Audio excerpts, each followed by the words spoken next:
자, 오늘 월요일 시장 하락하면서 시작을 했고 하락세가 적지 않습니다. 4거래일째 약세고요.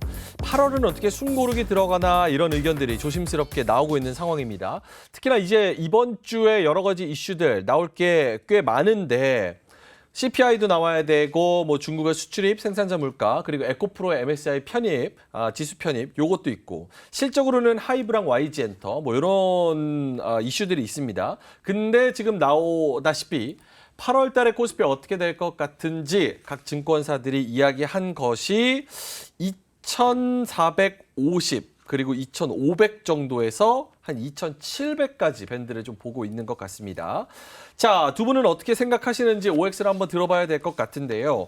오늘 시장의 전반적인 분위기와 그리고 에너지 요걸 봤을 때 이번 주 증시는 하락 기조가 조금 더 강할 것 같은지 상승 쪽의 기조가 조금 더 강할 것 같은지 OX를 들어주시면 좋을 것 같습니다. 상승 기조 O, 하락 기조 X를 들어주시면 됩니다. 하나, 둘, 셋 들어주시죠.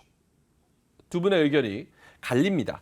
자, 김태성 이사님부터 상승 기조라고 하기에는 조금 기대할 수 있는 재료들이 없지 않나 이런 생각도 들고요. 외국인의 선물 매수세를 조금 이제 체크를 해봐야 되지 않을까 생각이 들어요. 그러니까 지난주 같은 경우에 사실 이제 피치사의 신용 등급 이제 하락이 일단 시발점이 됐고, 그리고 나서 이제 우리나라 시장 같은 경우에는 외국인의 선물 매도가 수요일, 목요일, 금요일 계속해서 좀 많았었거든요. 예. 이제 외국인이 어느 시점에서 이 선물 매도를 멈출 것이냐, 그리고 다시 이제 돌아섰을 때 얼마만큼의 또 선물 매수세를 보여주는지 여부가 이제 가장 중요하지 않나라는 저는 생각이 들어서 오늘 이 외국인의 선물 매수가 강하게 들어온 것은 아닙니다만 그래도 이제 들어왔다라는 것에서 기술적인 반등을 한번 기대해 볼 수 있는, 그러니까 일단 지수 같은 경우에는 일부 몇 종목 때문에 저는 아무래도 이제 좀 시세가 조금은 뭐라 그래야 되죠? 교란이라고 해야 되나요? 네, 좀 그런 것 같고 엇갈린다라고 좀 보시면 될 것 같고, 저는 그 외에 이제 이 상승할 수 있는 상승력을 보여주는 지금 테마와 섹터 기업들이 많기 때문에 저는 계속해서 말씀드리지만 지수의 움직임에 너무 민감하게 반응할 저는 필요가 없지 않나라는 의견 한번 드려보도록 하겠습니다.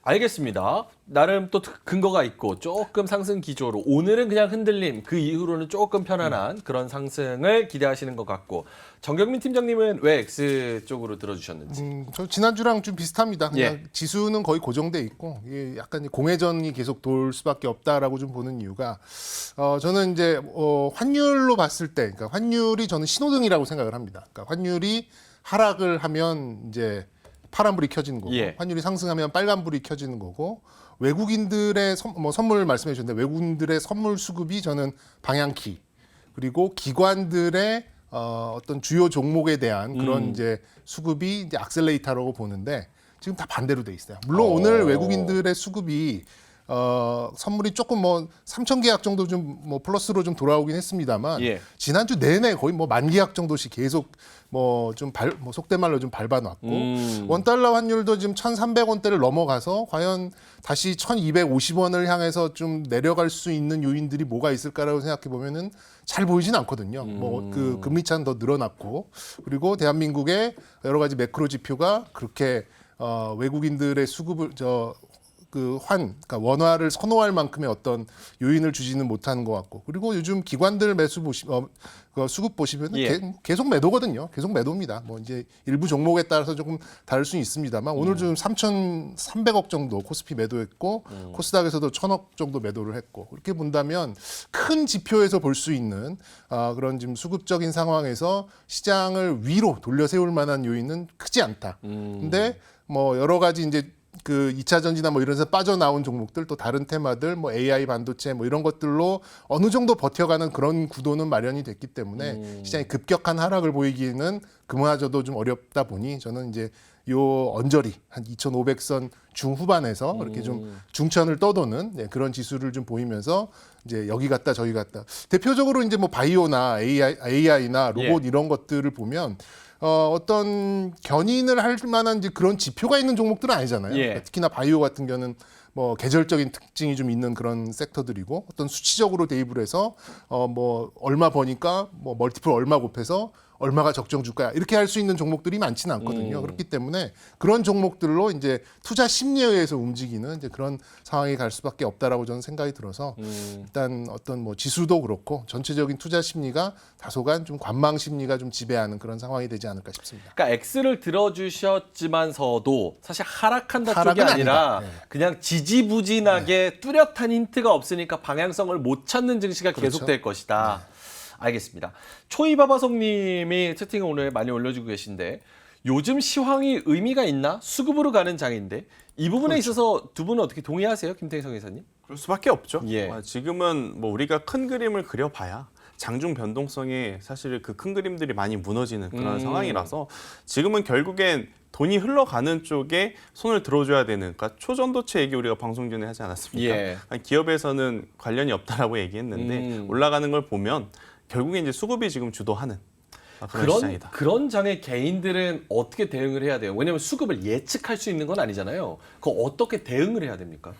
일단 만약 예를 들어서 이것은 제가 제 기준입니다. 예. 예를 들어서 그 전에 주도주를 매매를 하셨을 때 100만 원을 가지고 있다면 100만 원을 다 투자를 한다라고 치면 예. 지금은 투자를 안 하는 게 아니고 예. 투자를 하되 그 비중을 이제 줄이면서 아. 이제 버티는 거죠. 그러니까 새로운 주도주 혹은 기존의 주도주가 다시금 정상 궤도로 오를 때까지 예. 저는 그러한 전략을 좀 가져가시는 게, 그러다 보니까 아마 시장의 거래 대금이 자연스럽게 지금 줄어들 수밖에 없고 그러다 보면 결국 어떤 종목을 가지고 있느냐에 답답함을 느끼신 분들도 있겠지만 아니신 분들도 있을 것 같고 좀 이렇게 될 것 같습니다. 팀장님은요, 이렇게 수급으로 움직이는 시장 동의하시는지, 그리고 개인들은 여기서 어떻게 대응을 해야 되는 건지. 네, 그래서 저도 지금까지 시작한 이후에 계속 수급 말씀만 드렸던 것 같아요. 뭐 환율 얘기, 선물 얘기, 그쵸. 또 이런 좀 어쨌든 지금 뭐 방송에서 뭐 어떨 것 같습니다. 제 기분을 말씀드릴 수는 없잖아요. 예. 수치화할 수 있는 것들, 환율, 외국인들의 선물 계약수, 기관들의 어떤 이 종목에 전체적인, 대한 그런 것들로 이제 분위기를 좀 가져가는 이제 그런 분위기. 저는 뭐 이것도 저것도 모르겠다 그러면 아예 그냥 쉬시는 것도 괜찮고요. 지금 장은 아예 그냥 애매하면. 네, 관망을 하시는 것도 괜찮고 지금이야말로 저는 나뉜다고 봅니다. 내가 매매를 할지 투자를 할지. 예. 투자를 한다라고 하면 아예 그냥 역발상적으로 지금 뭐 시장에서 좀 쳐다보지 않고 저 밑에 있는 것들을 그냥 사 모으는 뭐 그런 전략으로 간다 할지, 아니면 그냥 매매를 원한다 그러면 이제 치고받는 거죠. 네, 지금 뾰족하게 좀 튀어나온 뭐 바이오를 비롯해서 AI나 뭐 이런 것들 예. 뭐 딱 손절 라인 정해놓고 뭐 일부분 내 포트폴리오의 뭐 5% 10% 정도는 그런 좀 매매를 위한 뭐 그런 좀 자금으로 좀 사용을 하는 이제 그런 걸로 좀 보시면 좋을 것 같고요. 저는 전체적인 전략은 이렇게 좀 애매할 때는 그냥 좀 스톱. 네, 그냥 관망을 하시는 것도 길게 봐서는 굉장히 좋은 그런 좀 전략이 될 수 있겠다도 말씀드리고 싶습니다. 사실 불확실하면은 아예 홀드를 하는 그런 습관도 긴 투자 타이밍에 봤을 때는 굉장히 어렵지만서도 좋은 습관인 것 같습니다. 이 부분에서는 어때요? 아까 저희가 그 코스피 증권사 전망치를 내보냈는데 신한, 키움, 뭐 NH, KB 2,450에서 한 2,700, 한 2,650, 2,700 여기까지 좀 보는 것 같은데 여기에는 전반적으로 어떻게 좀 동의를 하세요? 그러니까 떨어져도 지금 4거래 연속 하락이니까 어디까지 떨어지나에 대한 불안감을 가지고 계신 분들도 오늘로써 더 많아졌을 거라는 생각이 들거든요. 그럼 요거를 어느 정도 선까지 1차적으로 조금 열어놓고 마음의 준비를 해야 되는지 김태성 이사님. 2,450까지는 조금 너무 낮게 본 것 같고요. 어. 일단 뭐 현실적으로 사실 아마 이 방송을 시청하시는 분들도 1년 뒤, 2년 뒤에 우리 시장을 걱정하시는 분들보다 예. 그러니까 당장 내일, 그리고 다음 달, 그리고 올해 3분기 이것을 이제 좀 많이 고민하실 것 같은데, 저는 만약에 여기서 추가적으로 조정이 나온다라고 해도 2,550 부분의 이제 지지를 조금 확인을 먼저 하시는 게 맞지 않을까라는 생각이 들고 있고요.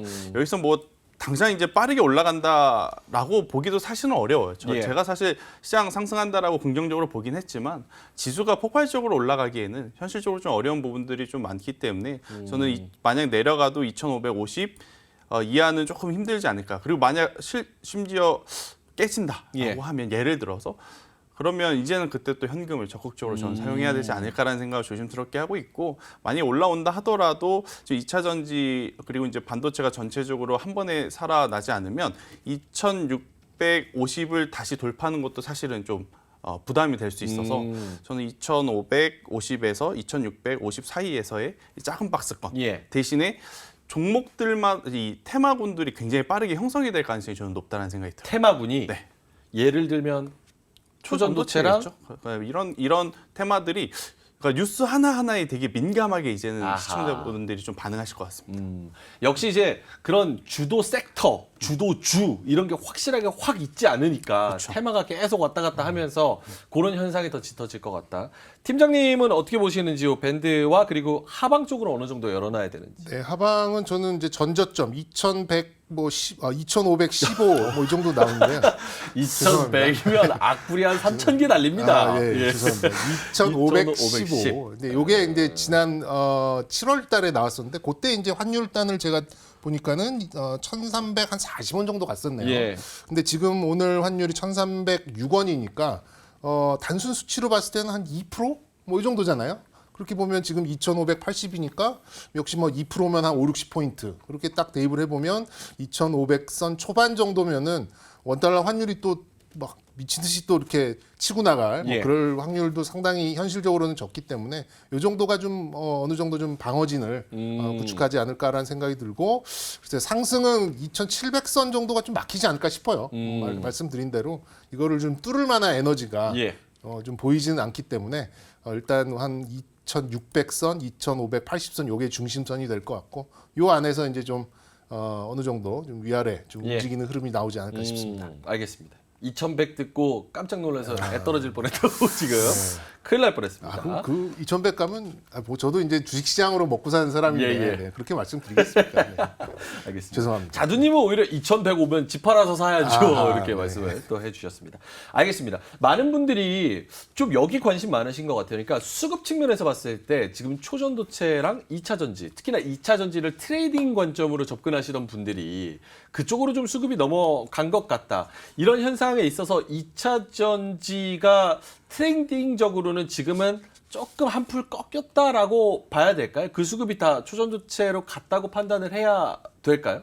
팀장님? 네, 뭐 직관적으로 그렇게 보여지죠. 뭐 예. 거래 대금 뭐 한 종목에 몇 조씩 몰리던 이제 그런 그 거래 대금이 지금 거의 절반 이하로 떨어졌잖아요. 그렇게 본다면 어느 수급 주체는 그렇게 좀 빠른, 그러니까 뭐 치고받는 그런 매매를 찾아도는 이제 그런 수급은 늘상 뭐 한 4조에서 5조 정도 있고 좀 많아지면 7, 8조 정도까지 늘어나는데 그 수급은 뭐 초전도체 혹은 뭐 AI, 뭐 오늘로 봤을 때는 뭐 로봇 뭐 이런 쪽으로 약간의 좀 확산이 일어났다라고 좀 봐줄 수밖에 없고요. 오늘 뭐 주요 2차 전지 종목은 기관과 외국인들이 산 종목들은 또 상당히 또 있거든요. 예. 그렇게 되면 좀 수급의 손바뀜 뭐 이런 것들도 좀 시작되고 있는 그런 상황이다 보니까 단기 매매 자금은 확실히 확산이 나왔다라고 좀 정의드릴 수 있겠습니다.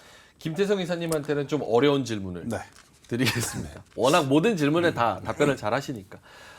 지금 2차 전지를 갖고 계시는 분들 중에서 살짝 물증은 없지만 심증적으로 특정 뭐 세력이나 뭐 어쨌든 그런 힘이 2차 전지를 누르기 위해서 초전도체를 의도적으로 좀 올리는 것이다. 라는 그런 음모론의 이야기들. 뭐 근데 물론 막 뭐 지난번에도 그 2차 전지주 막 한꺼번에 막 수요일에 와르르 해가지고 막 때려박고 밑으로 뭐 내리꽂고 이러니까 그런 의심들을 또 하실 수도 있을 것 같아요, 경험적으로. 네. 그 부분에 있어서는 어떻게 판단하고 계신지. 너무 확대 해석할 필요는 확대 없지 해석이다. 않을까라는 생각이 들고 일단 이 주식시장이라는 게 사실 저희도 그렇지만 장 마감 이후에 후행적으로 또 이야기 드리는 것도 있지만 여러분들이 이 트레이딩 하시는 것은 실시간으로 트레이딩 하는 거잖아요. 예. 그러니까 보이는 대로 쫓아가는 게 지금은 답일 수밖에 없다는 생각이 들어요. 그러니까 올해 2분기 주도주 sek터가 결국엔 2차 전지였기 때문에 그것을 조금 두렵더라도 무섭더라도 불편하시더라도 쫓아가신 분들은 지금 굉장히 또 좋은 성과를 낼 수밖에 없었던 상황. 예. 이제 초전도체도 마찬가지예요. 그 기술이 실제로 정말로 이제 성공할 수 있고 없고 이걸 떠나서 일단 우리는 이 산업을 분석하는 사람들이 아니고 그러니까 이 주식을 사고 파는 사람들 입장에서 보면 결국엔 돈이 몰리는 곳에서 일단 트레이딩을 해야 예. 수익을 보더라도 좀 더 이제 확률이 높은 그러한 상황이라서 일단 뭐 그런 거에 너무 확대 해석하시면서까지 시장을 볼 필요가 있을까라는 생각이 저는 들어요. 그래서 그냥 보이는 대로 따라가는 것이 지금은 맞다라는 의견 한번 드리겠습니다. 흐름이 그쪽으로 가니까 수급이 쏠리는 거고 그게 그렇게 해석이 될 수는 그렇죠. 있겠지만 또 확대 해석하는 걸 좀 경계를 해야 된다. 알겠습니다. 그러면 많은 분들이 지금 여러 가지 의견들이 나오고 있는 하나의 문제가 있습니다. 다음 주도 섹터는 무엇이냐? 이거 굉장히 궁금해하시거든요.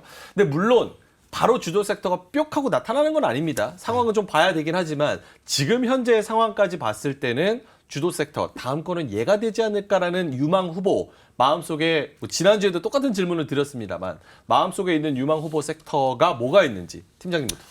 일단 뭐 지난주에는 제가 언뜻 뭐 방산을 좀 말씀을 좀 예. 드렸습니다만 그러기에는 방산은 너무 수치가 확실해요. 네, 얘가 어디 가서 얼마 벌지. 그러니까 주도주는 그런 게 정해지면 안 되거든요. 예. 그러니까 정말 막연한 긍정적인 이제 그런 요소들이 좀 있어야 되는데 역시나 AI 쪽이 이제 좀 있는 것 같고 이제 두 가지의 허들이 있어요. AI가 이제 주도주가 되기는 첫 번째는 우리 아까 방송 전에 말씀드렸습니다만 23일인가요? 24일인가요? 엔비디아의 실적. 예. 그게 잘 나온다는 조건 하에 그러니까 컨센서스를 어느 정도 충족 서프라이즈 나오면은 AI 관련된 종목들이 확 치고 갈 것 같고요. 그리고 이제 네이버에서 그 출시하기 그 전까지는 뭐 요조 이 AI에 관련된 뭐 이게 또 파생돼서 뭐 반도체나 다른 이제 그 소프트웨어까지 예. 영향을 좀 줄 수 있을 정도의 뭐 주도력을 가져갈 가능성이 좀 높다라고 좀 보고는 있거든요. 그게 아마 현재로서는 가장 좀 핵심적인 부분이 아닌가 좀 생각이 들고 그 다음에 이제 뭐 차선적으로 오늘 좀 나타났던 뭐 헬스케어나 잠시 언급드렸었던 뭐 소프트웨어 이 정도일 것 같고요. 일단은 AI가 좀 가장 가까이 있지 않을까 저는 이렇게 좀 보고 있습니다. 역시 전반적으로 성장주에 대한 그런 프리미엄 그렇죠. 그리고 희망과 기대에 대한 프리미엄 계속될 것 같다. 알겠습니다. AI 쪽 그리고 헬스케어 쪽만 말씀을 해주셨고 김태성 이사님은요? 저도 당연히 AI가 지금은 AI. 답일 수밖에 없지 않을까라는 생각이 들어요. 그러니까 앞서서도 이제 굉장히 중요한 이야기를 좀 해주셨는데 이 상한선이 눈에 보이면 사실 공격적으로 투자하기가 좀 어렵거든요. 그러니까 이 기업의 이제 이 가치는 결국 얼마만큼 벌어 들일 수 있을 것이냐. 그러니까 이러한 좀 기대감이 올라가는 건데 예. 그게 만약에 뭐 100만 원이면 100만 원, 1000만 원이면 1000만 원 이렇게 정해지면 사실 이제 공격적으로 주가가 기업의 가치가 올라가기는 좀 어렵기 때문에 일단 기대감을 충분히 풍부하게 좀 가지고 있는 산업은 이제 AI이기 때문에 이제 AI이고 그리고 이제 AI가 어떤 산업에 알파로 딱 붙었을 때 시너지 효과가 날 수 있느냐 저는 이것에 좀 집중을 하시는 게 좋을 것 같아요. 그러니까 대표적으로 의료 플러스 AI 해가지고 루닛, 뷰노, JLK 이러한 기업들이 사실 2차 전지만큼은 아니더라도 굉장히 또 한번 시장에서 큰 이 퍼포먼스를 좀 보여줬기 때문에 저는 AI 쪽을 꼭 보시는 것이 맞지 않을까라는 의견 드리도록 하겠습니다. 알겠습니다. 자, 두 분의 의견 시장 전반적으로 그냥 지지부진한 재미없는 흐름이 이어질 것이고 그 안에서 테마 종목들이 좀 주목을 받을 것이다. 그리고 다음 주도 섹터는 아무래도 AI 쪽을 두 분이 공통적으로 강조를 해주셨습니다. 이로운 경제 채널 EBC